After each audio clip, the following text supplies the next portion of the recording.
No one on Station Horizon 7 expected the most dangerous moment in its history to begin with a girl walking to school and a dog wagging its tail. That was the problem. By the time anyone realized what they were looking at, fear had already taken control. Lila Carter was 12 years old and still learning how to feel normal in a place that never quite felt real.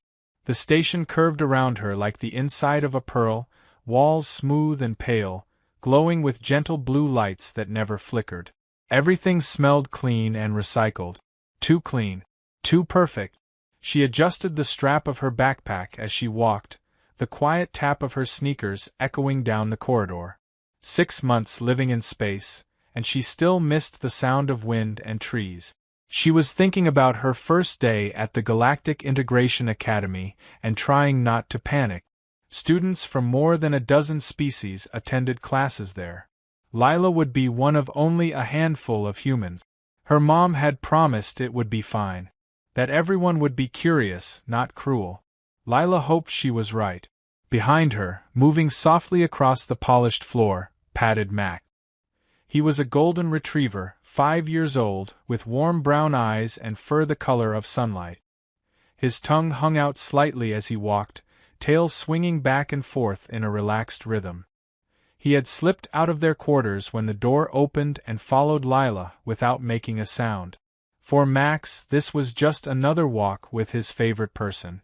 Lila turned the corner into the school wing, where the hallway widened and tall windows revealed endless stars outside. Alien students stood in small groups, speaking in voices that clicked, hummed, or chirped.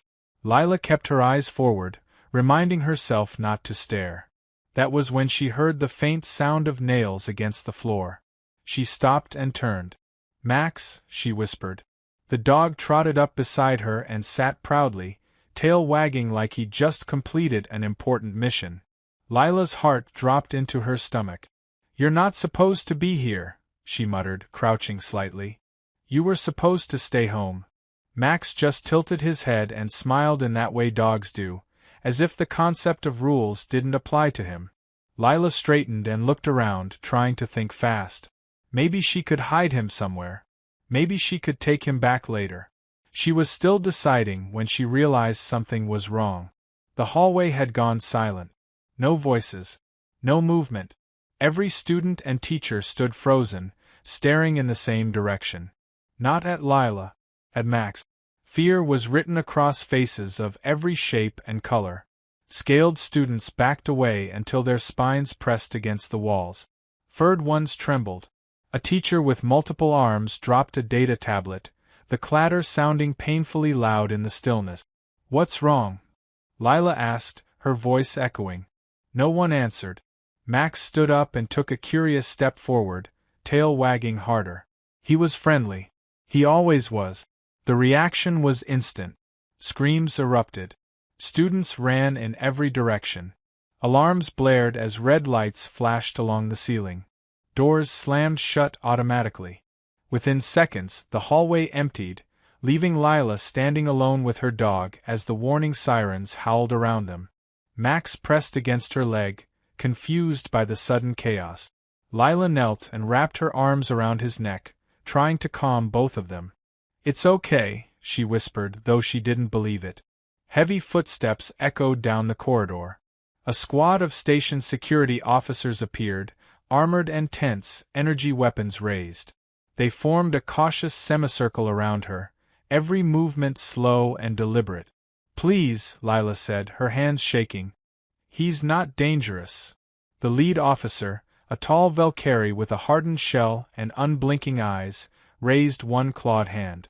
"Do not move," he said carefully. "Do not command the creature." "Creature," Lila repeated. "He's a dog." The officer spoke quietly into a device on his wrist. "Control, visual confirmed. Terran quadruped. Matches Deathworld predator classification." Lila stared at him in disbelief. "Predator?" "Max chases his own tail." Max yawned, stretching his jaw wide. Several officers flinched and stepped back. Lila sighed. This was already a disaster, and it was only the first day of school. Then her mother's voice cut through the tension. Lila! Katie Carter rushed into the corridor, eyes wide as she took in the scene. Weapons. Officers. Her daughter surrounded. And Max sitting calmly at her feet. Of course, she thought. Of course the dog followed her. Before anyone could stop him, Max walked forward and sniffed the approaching station administrator, tail wagging happily.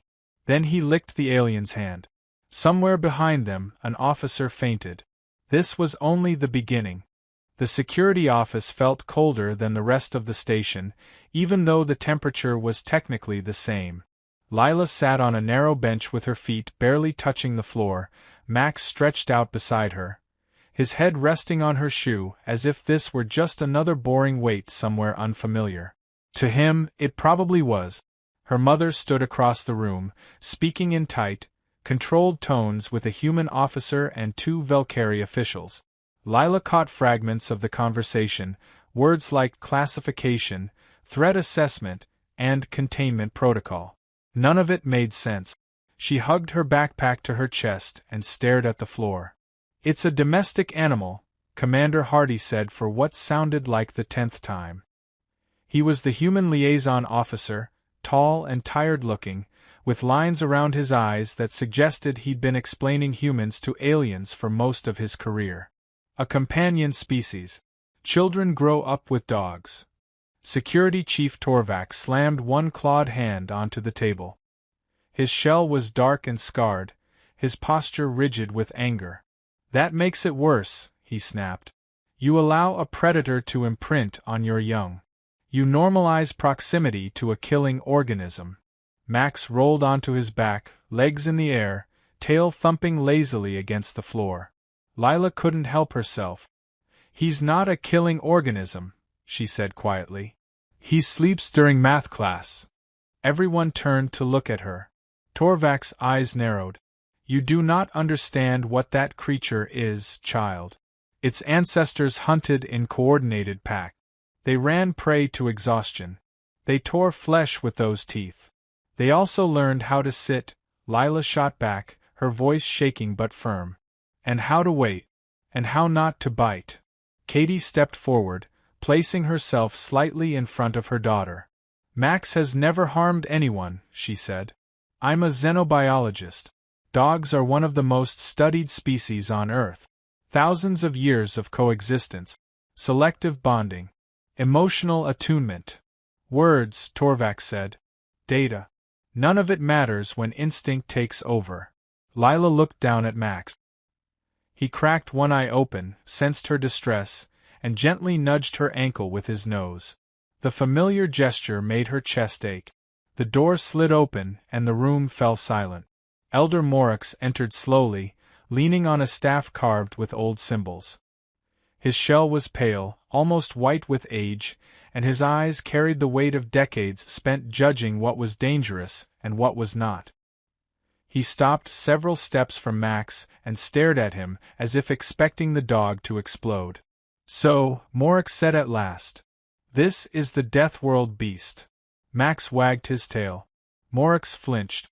"You brought this predator into a station filled with children," the elder continued, turning his gaze to Katie.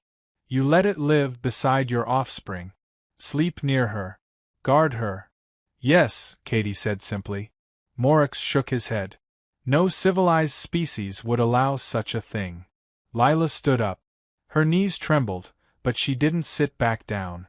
"He's my family," she said. "You don't get to decide that he isn't." Morix looked at her for a long moment. "Family should not have fangs." "Then you don't understand family," Lila replied. A sharp silence followed. Morix straightened. "The creature will be removed from the station. Observation is unnecessary. Risk is unacceptable." "No," Hardy said immediately. "You can't do that. There's been no incident." "There will be," Morix replied calmly. "There always is." Two officers stepped forward, holding restraint poles designed for dangerous animals. Max sensed the shift instantly. He rose to his feet and pressed against Lila's leg, a low, uncertain sound vibrating in his chest. "It's okay," Lila whispered, though her eyes burned with tears. "It's okay. Katie moved to stand beside her daughter. "If you take him," she said, voice tight, "you're taking part of our family." Morix made a clicking sound that might have been amusement. "Then perhaps your family does not belong here." The words landed like a physical blow. Before anyone could respond, a small voice came from the doorway. "Wait!"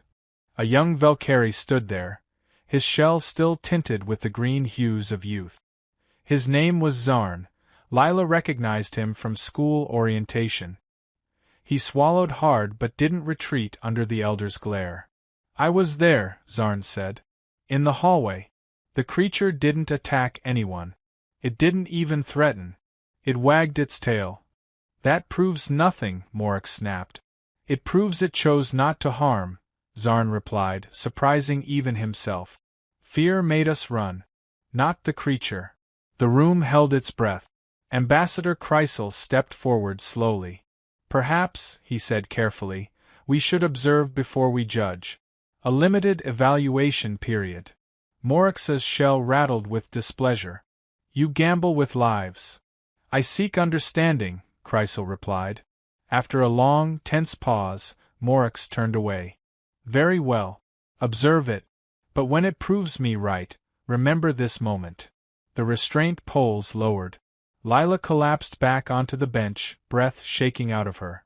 She looked at Zarn with wide eyes. "Thank you," she whispered.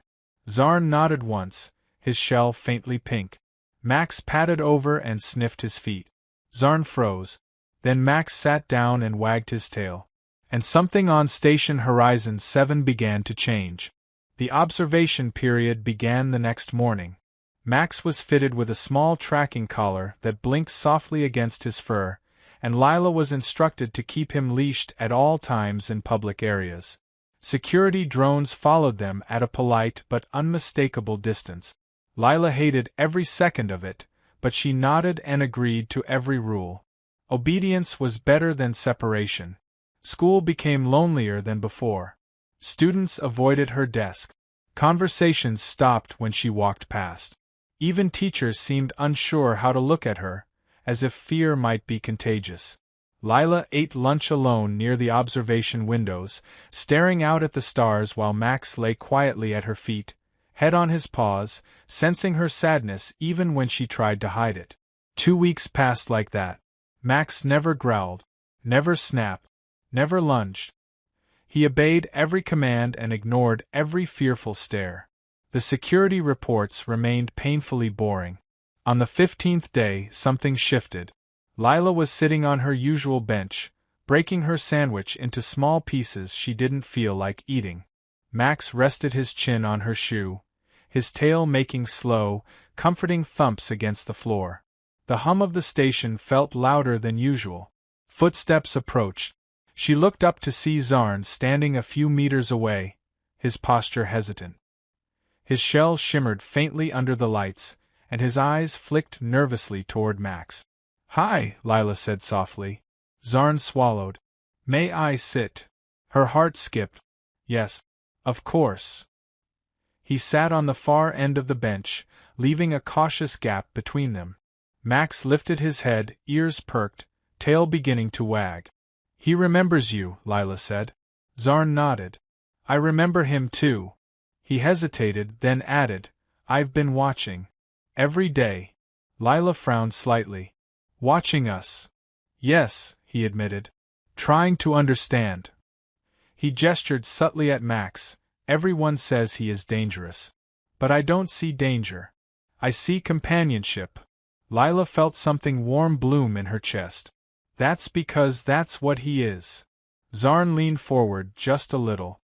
"How does it work? Trusting something that could hurt you?" Lila thought carefully. When Max was a puppy, he was scared of everything.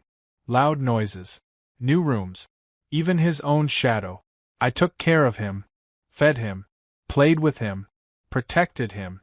Over time, he learned he was safe with me. "And you trust him," Zarn said. "With my life." Zarn was quiet for a long moment. Then, slowly, "May I come closer?" Lila nodded. "Just move slowly." Zarn stood and approached one careful step at a time. Max watched him calmly, tail wagging steadily. When Zarn stopped, Lila guided him gently. Hold out your hand. Let him smell you. Zarn's hand trembled as he extended it. Max leaned forward, sniffed thoroughly, then licked his fingers. Zarn jolted back with a startled squeak. Then he laughed. The sound was strange and musical, but unmistakably joyful. He touched me, Zarn said in disbelief. That means he likes you. Zarn stared at his hand. I think I like him too. Lila showed him how to pet Max, slow and gentle. Max leaned into the touch, eyes closing in contentment. Zarn's fear melted into wonder. He is soft, Zarn murmured. Lila smiled. Most dogs are. They talked through the rest of lunch. About Earth. About dogs. About how humans survived not by being strongest, but by forming bond. Zarn listened as if every word reshaped something inside him. You survived by making friends, Zarn said slowly. I think so, Lila replied. From that day on, Zarn joined her at lunch. Then others began to watch. Whispering students lingered nearby. Curiosity replaced some of the fear. That evening, Lila felt lighter than she had in months. Then the alarms sounded. Red lights flooded the corridors as a siren wailed through the station. Lila's mother burst into the quarters, face pale. There's a coolant rupture in the lower decks, Katie said quickly. Toxic fumes. Stay here. Do not leave. I promise, Lila said. But when the station announcement reported trapped students on an academy tour, Lila's blood turned to ice. Zarn was down there. She looked at Max. He was already standing. Come on, she whispered. We have to help. They ran. The lower decks were dark and choking with chemical stench. Lila covered her mouth as Max pulled her forward with purpose, nose low, following a scent she couldn't perceive. He stopped at a sealed door and barked sharply. Lila pressed her ear to the metal. Zarn. Lila, came the muffled reply. We're trapped. Her heart clenched. She unclipped Max's leash and knelt in front of him. Go get help. Find my mom. Bring them back. Max hesitated only a second before sprinting away. Lila slid down beside the door as the fumes burned her lungs. Help is coming, she called weakly. She hoped Max would be fast enough. Time stretched in strange, broken pieces as Lila sat with her back pressed against the sealed door. The air grew thicker with every breath, sharp and metallic, burning her throat and making her head feel light. She kept her eyes open by force of will, focusing on the sound of voices on the other side. Inside the room, Zarn was speaking calmly, telling the younger students stories in a steady rhythm. Lila could hear fear in their breathing, but his voice never wavered. That alone gave her strength. If he could stay brave for them, she could stay awake for him. Her chest hurt now. Each breath felt shallow and wrong. Max will come, she whispered, more to herself than anyone else. He always does. Minutes passed. Or maybe it was longer. Time stopped behaving normally when fear and fumes mixed together. Her vision blurred at the edges. The red emergency lights smeared into soft streaks, and her thoughts began to drift in slow circles. She thought of Earth, of grass under her feet, of Max as a puppy, too big for his paws, sleeping with his head on her math book. She slid down further, her head resting against the cold metal door. Then she heard it, barking. Sharp, loud, urgent. Lila forced her eyes open just as Max appeared at the far end of the corridor, running full speed. Behind him came a cluster of figures in emergency suits, station rescue teams, Commander Hardy and her mother. Lila! Katie screamed. Her mother dropped to her knees beside her, hands shaking as she checked her breathing. You stubborn, wonderful child, she sobbed. You promised me. I didn't promise not to help, Lila whispered. The rescue team moved instantly. Cutting tools screamed against metal as they forced the door open. Fresh air rushed into the corridor, pushing back the poisonous haze. Inside, Zarn and the younger students were huddled together, frightened but alive. She came for us, Zarn said hoarsely. She and the dog.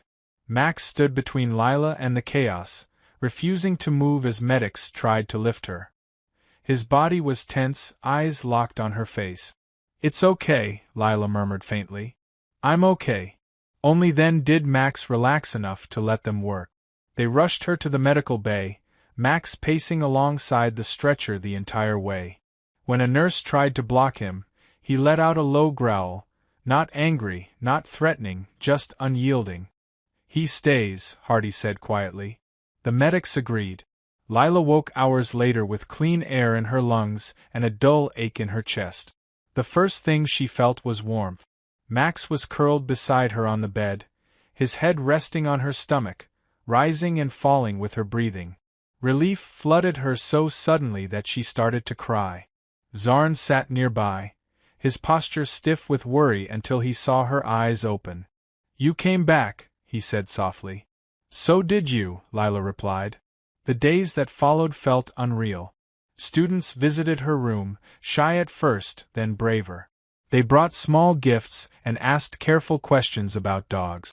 Lila showed them how to pet Max properly, how to let him smell their hands first.